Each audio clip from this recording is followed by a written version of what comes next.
Hi,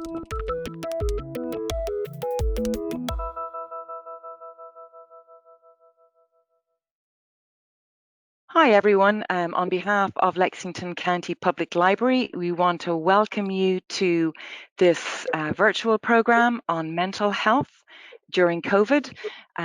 We know it's going to be fantastic. Jean-Anne is an expert in her field. We just wanted to let you know that we are going to be recording this for other patrons that may not be able to attend this evening. And we also wanted to invite anyone who is listening in to put any questions that they may have in the chat box. And at the end of the presentation, I can read those questions that you may have to Jean-Anne. So with no further ado, I am going to introduce her and then turn it over to Jean-Anne. So Jean-Anne Lambert has worked in the mental health field for over 35 years. She began working at an outdoor adolescent treatment centre, psychiatric hospital, and presently serves the community at large. She received her master's in rehabilitation counselling from the School of Medicine at the University of South Carolina. Jean-Anne is currently the Community Resource Director at Mental Health America of South Carolina. Her job consists of education, supporting MHASC programs statewide and client services.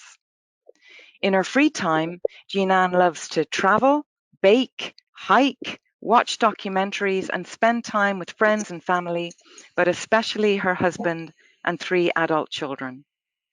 So Jean-Anne, we are delighted that you are willing to give this presentation. And with that, I will turn off my mic and welcome you to get going. Okay. Thank you so much, Kate. And thank you all that are here and that want to learn more about not only COVID, but taking care of our mental health. And as we're all learning, mental health is as important as our physical health. So I'm glad you're here. Like Kate said, my name is Jean-Anne, and I work for Mental Health America, South Carolina, part of a national organization out of the DC area. We are the statewide organization for Mental Health America, and we have been around for about 66 years. We do advocacy, education, and services. So this is our education piece. So we're glad to be here so that we can talk more about mental health. Okay, so how many are experiencing these kinds of things during this COVID? Some anxiety, stress, some uncertainty, and of course, I'm sure some are experiencing the depression. But we typically walk around saying, I'm okay, and we don't talk about those kinds of things a lot. But we all are experiencing on one level or another this stress and anxiety and depression. And so we just have to realize it's okay not to be okay. We all are going to experience those feelings. And so let's talk about it tonight and with others. So we all are feeling, I think, a lot of stress during this COVID. And did you know that stress spelled backwards is desserts? How in the world can we turn that stress into something good or sweet or get out of that? So let's talk about that tonight. Okay, just very, very quickly. I just picked out a couple of screens. Now, at the very beginning of COVID in March, we talked a lot about how to take care of ourselves against the COVID. And I think we all know this now, but just a very few slides of quick reminders about how important it is to wash our hands using hand sanitizers. That's over 60 or 70% of alcohol. I notice a lot of people are selling it, and it may or may not be that high. So take a notice of that. That's really frustrating for me, for people to sell or places to sell that are not high enough alcohol, but they're trying it. And how many times do we touch our eyes, nose, and mouth? It's a phenomenal amount. I've forgotten the number now, but it's something like, I read somewhere a statistic for 18, And somebody said that's very low. Looked it up, and it was somewhere over 90 times a day that we touch our face. So I'm more aware of that now since I'm not supposed to do that. Okay, hand washing. Interesting enough, the CDC only says that only about 5% of us actually do what we're supposed to do when we wash our hands. So 1 out of 4 you can see just splash and dash. They say about 1 out of every 10 don't wash at all after they go in the bathroom. But most of us wash our hands, but it's the time only about 5% spend more than 15 seconds washing, rubbing, and rinsing their hands. And when they say washing and rubbing, that's also between our fingers. So I thought that was a very interesting statistic. Okay, just really quickly, you can use, I thought this was interesting. It doesn't really matter if the water's hot or cold. And that liquid or gel is better than the foaming pump soap. And of course, we know that happy birthday is about the length of time. Or if you look on Twitter, there's a whole lot of other songs that you can learn, especially for children, that might be fun to do. Bar soap has more bacteria than, of course, liquid or gel because it's wet. So if you do have a bar of soap, rinse it off first and then use it. And then think about places that we don't always think about, the bottom of our palms, the lower part, the back of our hands, and then again in between our fingers. Okay, and finally, the last screen. I didn't realize how important it was to dry your hands. Paper towels are good because it can actually uh, take the germs off your hands.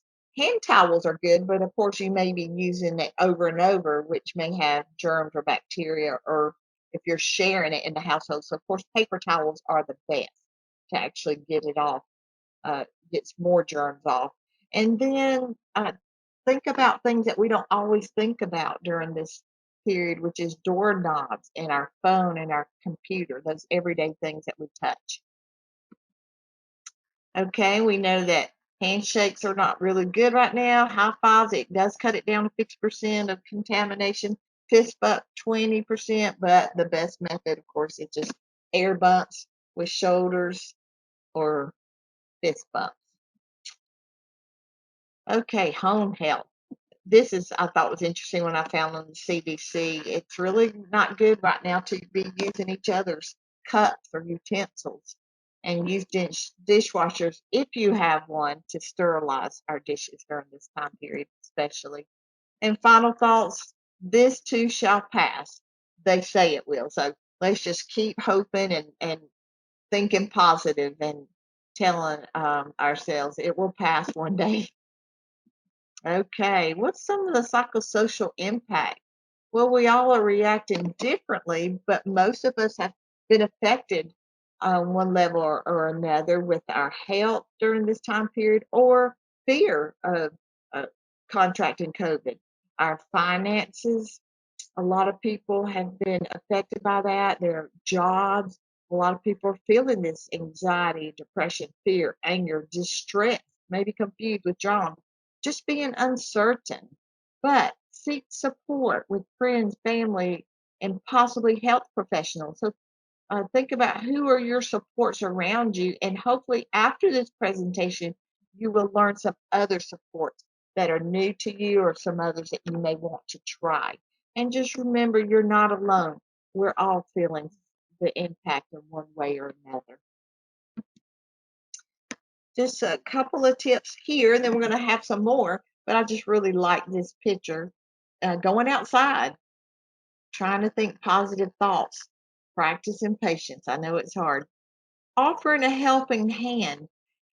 One of the best ways when we're frustrated or stressed is helping somebody else. It can really make a difference and getting ourselves out of our own self and our own box.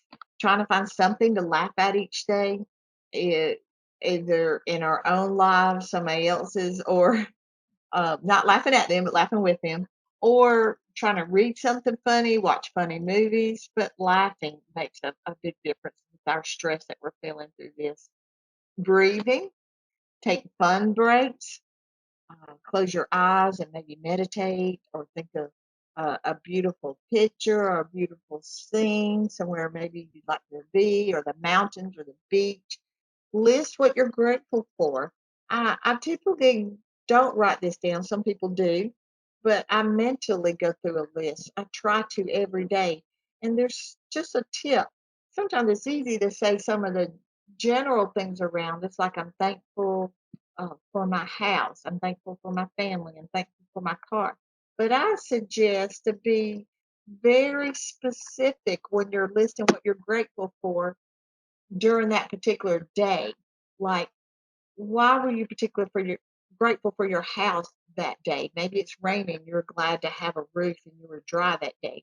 What are you grateful for with your family? What's something specific they may have done or that you enjoyed or you admired or that you appreciated in them on that particular day? So be very specific, um, and that will be amazing at how many different things that you can come up with. Um, let's see, and take time for exercise. Just moving can make all the difference with the stress that we're feeling through this COVID. Support, we know friends, excuse me, friends and family. Other positive supports can make all the difference in our lives. Mental health professionals are out there. There's a lot of online chat rooms and or counseling, but Mental Health America of Greenville County has an online chat, which so check it out. Just get on there and say whatever's on your mind. Online counselors, there's a lot more convenience to go into counseling, and you can do it online, either with your phone or a computer. Here's one that we have here. This is a former employee of ours, and I know that there's other agencies out there as well, but this is one that I know personally. And like I said, she worked for us, so she's very good. We know at people's work there's an EAP. Believe it or not, I was very surprised at how many places I've been, organizations, agencies, corporations, that several did not know that they had an EAP program. And what this is, they can help you with numerous things, but one I'm thinking about in particular is with free counseling. So check that out where you work at. It's just good to have somebody objective that you can talk to. Sometimes it's good to have somebody that doesn't know you um, to be able to talk to. And then at school or college, there are counselors. That's some supports. So here are some mentally healthy tips. How can we deal with the stress and the anxiety during this COVID time? Well, they say in all my reading and research I've done, keep a routine as much as possible. Some of us are working at home, or a lot more people are working at home. Get up still about the same time, get dressed. Some people recommend to put on their makeup if they normally wear makeup. I don't, so that's why I look like this. Um, but get dressed. If you normally wear makeup, do that. Put your shoes on, and I noticed that that makes a big difference for me to have those shoes on. If you're in school, your kids are in school, they're doing schoolwork, plan that time for exercise or recess if they're in school. But what time of the day are you going to do that? Schedule that in. Have friend and family time and work on hobbies, hopefully daily. So a routine as much as possible really makes a difference during this time, especially if you're out of routine with work. Like I said, again, you're not in the office, but maybe working some at home, and even kids with their schedule.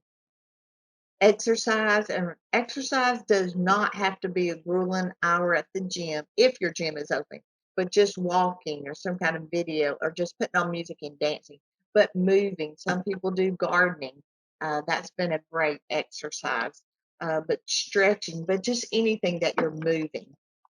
uh, Having activities that challenge you mentally, whether it's learning a language, reading a book, chess, Sudoku, but just something that you use your brain with. Projects at home is a good thing we can do now. I know a lot of people are doing a lot of decluttering. Do you know the Spark Joy books with Maria Kondo? Those are excellent. And of course, there's a million and one uh, YouTube videos about cleaning out at home. It's a good time to do that. And I dare say next year when we do our taxes, there's going to be a lot more uh, tax receipts that we can put on our taxes because of all the cleaning out we're doing. So projects at home, try some new hobbies out, whether it's new recipes, new foods, making homemade pizza dough, homemade pasta, sewing, mending, woodworking, and a big mentally healthy tip is letting go the news or taking a break from it. So keep current of what's going on, but don't do it all day. If it's making you stressed out, depressed, and anxious, then take a break from it and cut it off. Okay, a lot of people are saying a favorite spot in their house is helping during this time period. Maybe it's a favorite corner that you can put a nice cozy chair there or a blanket or some kind of small ottoman or something in a corner or a favorite chair. But in that area, have some favorite reading materials, a place you can play music there. Maybe you're doing a hobby while you're sitting there like knitting or crocheting, something that's relaxing for you. A nice candle would be nice in that area, something soft like a throw or a pillow. But it's a place that you can go and feel relaxed and de-stress. And they say even for children, this can be a good idea for them, and especially for adults. So we talk about this social distancing, but actually I like to call it physical distancing because we really do need that social, don't we? So at home, try to do something different with your family, maybe some games or movies or walks, but have that family time. And then technology, we've got some great technology avenues now, which I'm so thankful for that can help us with the social times that we do need with our friends and our family and neighbors and uh, but use some of those like FaceTime. I know we just made my 86-year-old uncle get an iPhone so that we can FaceTime with him, and that makes a difference. But all these other ones. We had a board meeting that Carla was on with me yesterday. We did it by Zoom, and so you try some of these other uh, streamlines or avenues so you can see folks. Neighbors, I have seen more neighbors and talked to more neighbors uh, with the distance outside. So it's a good time to get to know our neighbors more, and it helps us with stress. That social can make all the difference in the world. So this screen is about, if you've heard of CBT or cognitive behavior therapy, this is what this touches on. So some days we just have to choose. In some moments, hour to hour, we have to choose, are we going to think negative or are we going to appreciate and think about what's really important to us? So we know that with a lot of the shutdowns of businesses and worship, sporting events, it can make us kind of frustrating and fun events. Maybe some clubs that you're in, um, different places, things that you're used to doing are closed down, which can make us depressed or sad. So those are negative things. Or we can try to really focus on how this has really brought our family together, neighbors together. A lot more people are eating dinner together at the kitchen table, and it's really slowed us down in so many ways. So many of us are running with work, but with working at home for some, it's just really slowed things down, which has been nice. So again, this is talking about how our thoughts, are you going to think negative? Or are you going to try to appreciate the good of what's going on in certain areas? So our thoughts equals how we feel, which in turn, uh, our behavior. Okay, here's some resources for you. Some may know about the National Crisis Lifeline or Hotline. Different people call it different numbers. There it is, 1-800-273-8255. Hopefully by early next year, it's going to be a 3-digit number. And we're so glad about this. Like our 911, this is going to be 988. If it has anything to do with mental health or suicide, 988. We know that our generation and our culture now likes to text. So there's our text line for the national hotline number. Mental Health America of Greenville has a helpline for the entire state. There's the number there, and there's also the text line. So there's some resource for you. I recommend if you're somewhere that maybe where you work at, this is posted somewhere, maybe in the bathroom or a break room or just somewhere, maybe in a public area, but somewhere where people can have access to it. A lot of times, too, we recommend for people to put it in your phone so you don't have to look for this number when somebody may be struggling and they need a resource. This is a great resource. Also, if somebody's struggling and you're talking to them or helping them, put it in their phone so they can have it handy as well. Here's some other resources I want you to know about. I did tell you that our agency, the one I work for, the statewide Mental Health America, is part of a national Mental Health America. Look up there before stage 4 philosophy. I love it.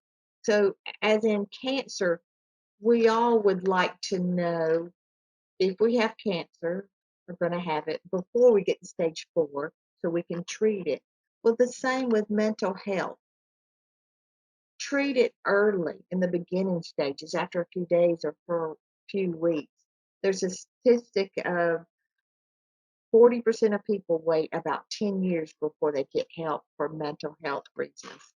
Well, you can imagine what happens. As in something physical, it can get a lot worse. But in mental health, your mental health can get a lot worse if we wait 10 years. So let's only wait a few days or a few weeks.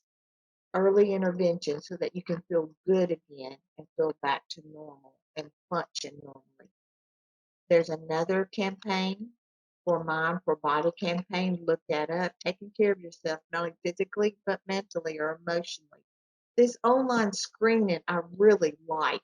It's free, anonymous, and confidential. It goes over depression, anxiety, PTSD, and there's others. Do it yourself. I just think it's good, like a checkup. I did it. It takes 5 or 10 minutes, and it's a self scale that you can read yourself. And again, it's confidential. If you go to the National Mental Health America website, there's a lot of resources for you and coping skills and coping suggestions for stress, anxiety, depression, for work, for employees, the work wellness, and also for students, whether high school or college, for their health. And again, here's talking about checking up from the neck up, the MHA screening. Then go to the national website. It takes, again, 5 or 10 minutes, free, anonymous, and confidential. Now, CDC, some healthy ways to deal with stress. Now, some of these are repetitive. We've mentioned it, but I mention it again because sometimes if we say it differently, it may strike somebody and resonate with somebody and may help you to see it in a different way. So, break from the news or social media is a healthy way to deal with stress. Know what to do if you were to get sick or suspect that you have COVID. Who would you contact as a health professional? Where would you go? And would you call first before you went? Care for your emotional health, care for your body. Those 3 things alone make all the difference in the world of how we react and deal with stress. It can help with depression, anxiety, the way we eat, eating healthy foods like some primarily, vegetables and fruits and healthy protein makes all the difference. Getting enough sleep. How many people cheat our sleep to watch more TV or social media or get more work done? But we need know how much sleep your body needs and get that amount of sleep. Exercise. And again, it doesn't have to be grueling, but just even walking. Doctors and researchers say in a matter of minutes, most people feel better if they're depressed or anxious about something. For most people, in a matter of minutes. But we all know that we need about 20 or 30 minutes a day. So some kind of exercise, whether, again, it can be just walking, gardening, stretching, dancing, just anything where we're moving our body. Unwind with activities you enjoy. Connect with others. That's so important to connect every day with people, especially positive people in our lives. And then connect with community, your church or other organizations. Maybe it's a book club. Maybe it's a homeless shelter, just something where you're connecting with others and serving. We know that doing something with somebody in the community, helping them, helps us as well. Seek help when needed. So many people I get asked, when do you need to reach out for help?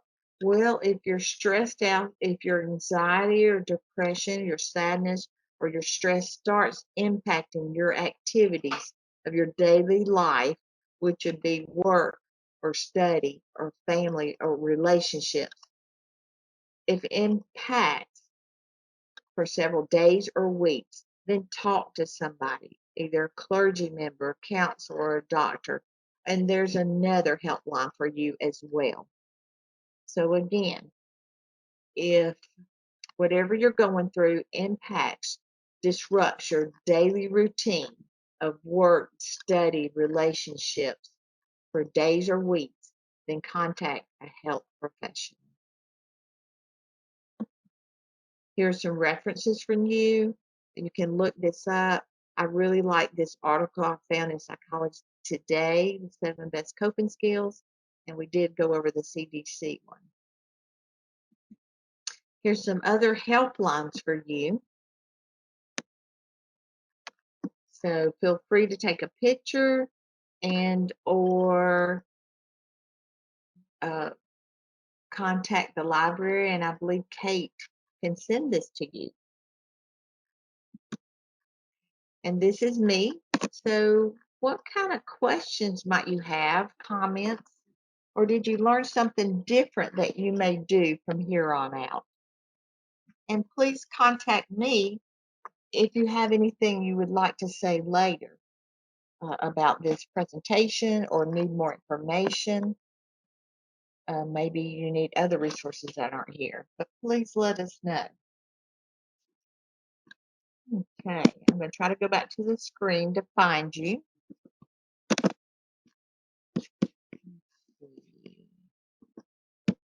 See if you have any questions. Does anybody have any questions? Jeannie, Hey, this is Jean. Oh, go ahead. I just wanted to make a comment. When you talked about turning a negative into a positive, and that really struck me because I know a lot about positive psychology. But one of the most important things that we learn about positive psychology is that being positive can be taught. We used to think you were a positive person or you were a negative person and you couldn't learn the other, but that is absolutely not true. All the resiliency research in the last 10 years is about how to actually teach resilience and teach positive thinking.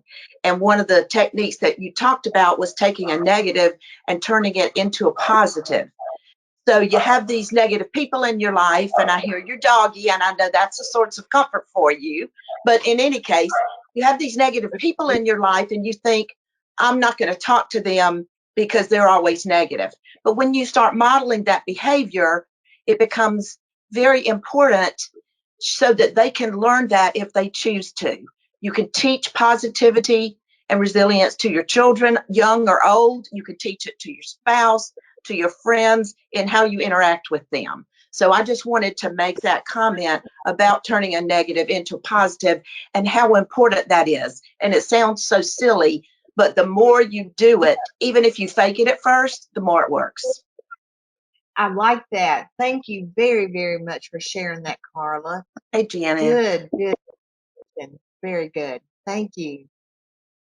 Who else? Anybody else has any questions or comments or something that you learned that you may do differently?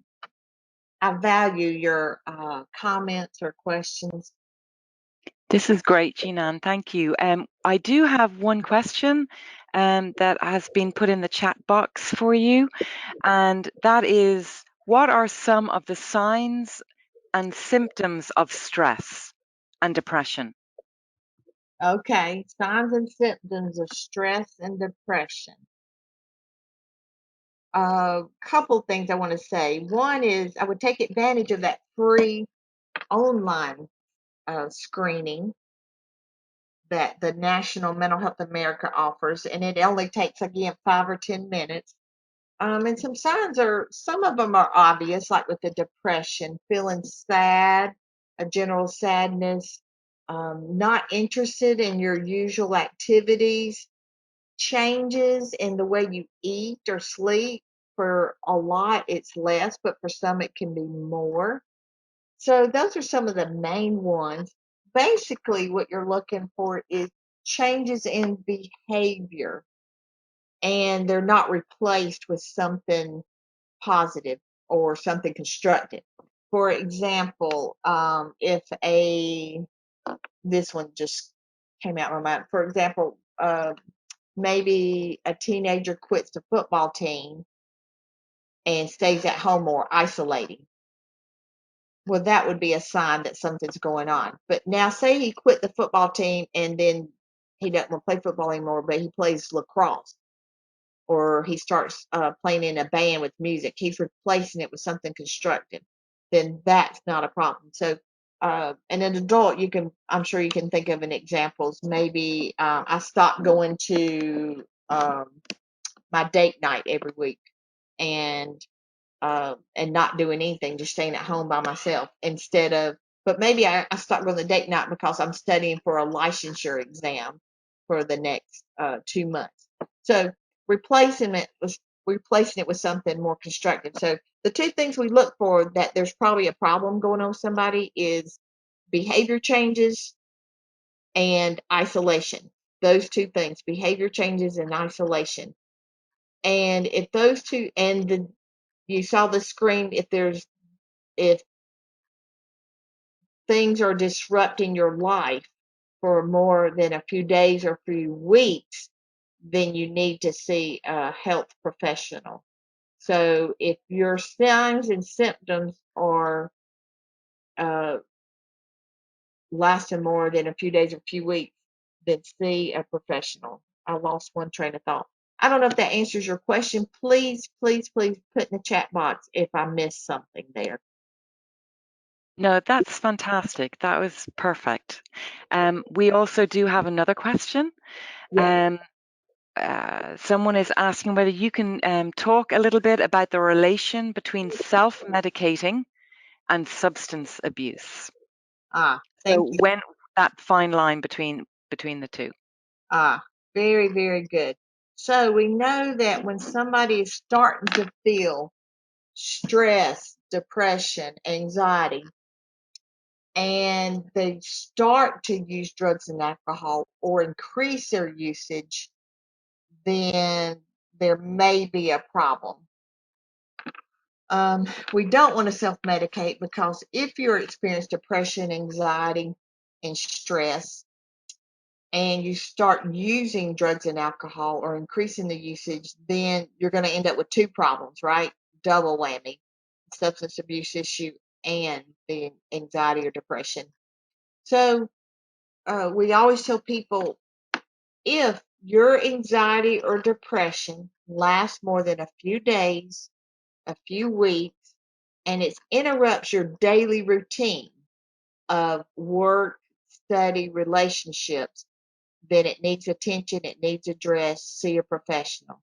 Don't start self-medicating, because then, like I said, you're going to end up with two problems in. The other thing is, and I don't know enough about it medically, we're taught to teach this, like in mental health first aid and our suicide prevention classes, that in actuality, alcohol and drugs can increase in your body the anxiety and depression. It may be a quick fix temporarily, but long term, you'll experience more anxiety and depression, and it doesn't help. So please, early intervention. Go see a professional. Sometimes it's just counseling, just talking to somebody makes a world of difference. Sometimes it's medication, but we do know if there's a need for medication, that counseling piece is so important. You still need the counseling, even if medication is needed, because counseling can make the difference in uh, helping you to identify triggers, to learn new coping skills, new coping mechanisms. So I hope that answers that question.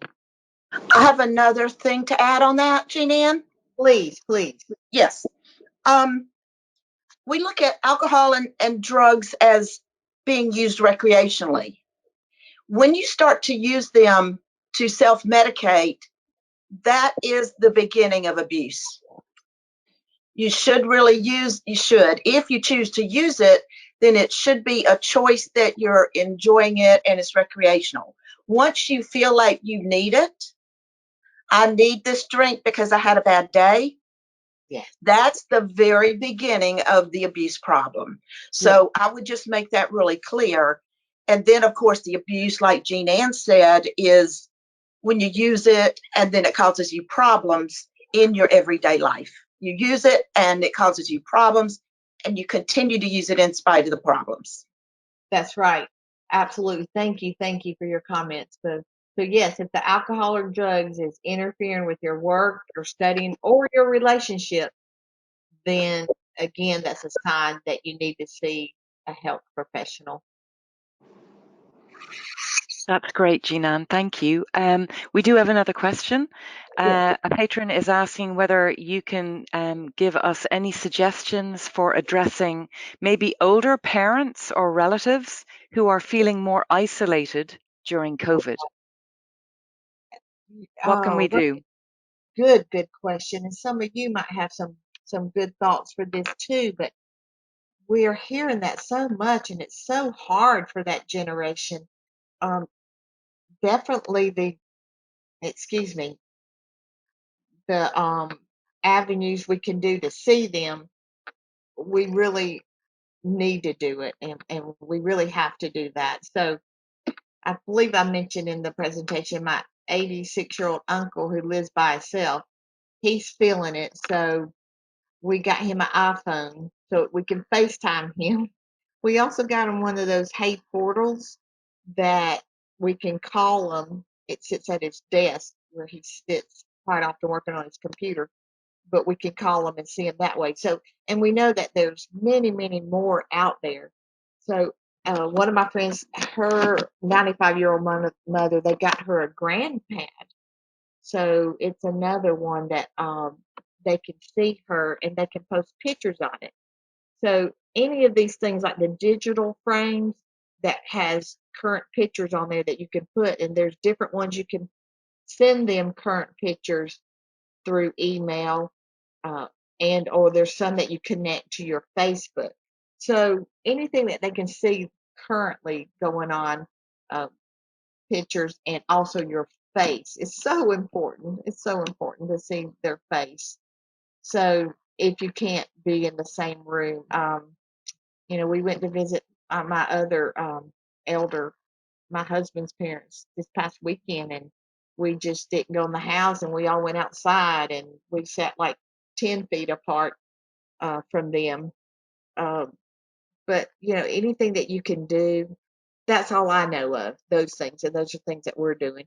Anybody else has any suggestions or comments? Well, Do the you mind idea that. Go ahead, Katie. No, I was just going to make the suggestion. We have a lot of resources at the library that are elderly patrons or all of us who are working from home and who don't want to get out into the community during COVID. So we have Hoopla, we have Libby and Overdrive. So you can download an app for free if you're a library patron, and you can read ebooks or listen to music in Hoopla. And those are all free. So those are all resources that can connect people. So I just wanted to mention that. Oh, I'm glad you did. Thank you. Thank you, Kate. And Carla, did you have some other ideas for us? Well, I was just going to say, if you are the person that is isolated, um, the idea that you talked about earlier, and then is definitely backed by research, is helping others. So how can that person help others? Maybe with the church, they sign up to send out notes to people, people who are sick, or just prayer notes or things like that. And it's amazing how much better people feel when they start helping others. And so just that. And then, older people, my generation and older, we love to get cards in the mail, notes in the mail. You can assign all your family members to send them just little notes or cards, or have the kids draw them a picture.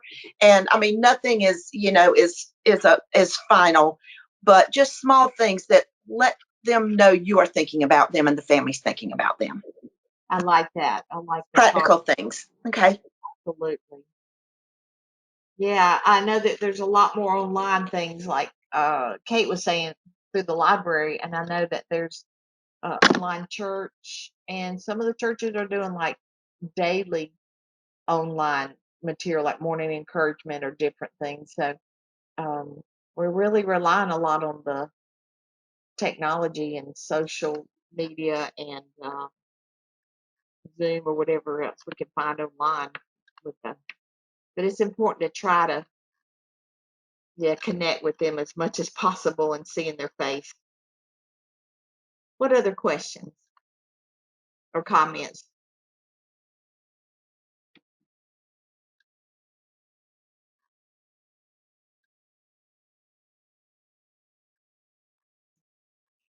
Any other questions or comments?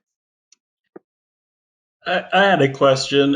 How did you get into this field? How did you get interested in wanting to start doing this as a profession? And is there a lot of education that you have behind it? And is there a lot of training? Just curious for folks who might be interested in sort of following this career path if they were interested in doing it. Oh, sure, sure. For me, I guess going back to high school, I just knew I wanted to be in a helping field. And so went to college and thought about social work and ended up doing recreation therapy with special populations. I love working with people with disabilities. So I work with some physical, but actually accidentally landed in a mental health hospital because I needed a job. And I thought I wanted to work with the old word, mental retardation, or what's it now? Intellectual disability. I thought that was what I wanted to do, but ended up in a mental health psychiatric hospital, like I said, because I needed a job and worked with adults and absolutely loved it. And years later, I did work at an adolescent treatment home, my first job, and then years later worked in the community with adults with mental illness. And so went back and got my master's in counseling, rehabilitation counseling at USC School of Medicine, which is interesting. The rehabilitation part comes, what that means in a nutshell is we think that people can recover and do better when they have issues, even if they don't have a mental health diagnosis. Just all of us, we are probably healthier mentally if we do some sort of work, whether it's paid, volunteer, or just helping and doing something constructive is basically what that is. So went back and got that degree, and I've been working in the field for it's going close to 40 years actually. So And the education piece.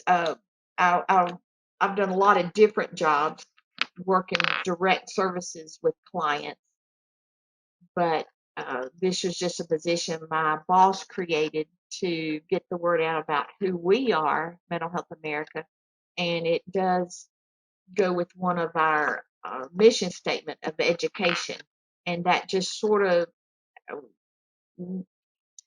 this did not have a job description, so we had to kind of find our way. And so I got a grant from the National Mental Health America to teach mental health first aid, which is incredible. And I've gotten a grant for all the certifications that I teach, which is wonderful because they're all about $2,000 or $3,000 each, and we're a nonprofit. So that's kind of how it just sort of landed here accidentally in teaching. And teaching seems to be a good way to get the word about who we are, Mental Health America, but also education about mental health in general. And thankfully, our society now is more open to that. People are starting to talk about it more. So, hope that answers your question. It wasn't too lengthy. So. Super. That's fantastic. Thank you so much for sharing your expertise with us and for answering our questions. And hopefully all of us can get out in this fall weather and get out and do some walking and just enjoy nature without a mask if we can do it social distancing. Yeah. Oh, absolutely. And you can. I've Yeah. seen more neighbors out walking than ever before, and we talk across the street or but even friends getting together walking, they just either walk across the street from each other or just not super close. So Yeah. it Well, makes a difference. Well, thank you so much for your time.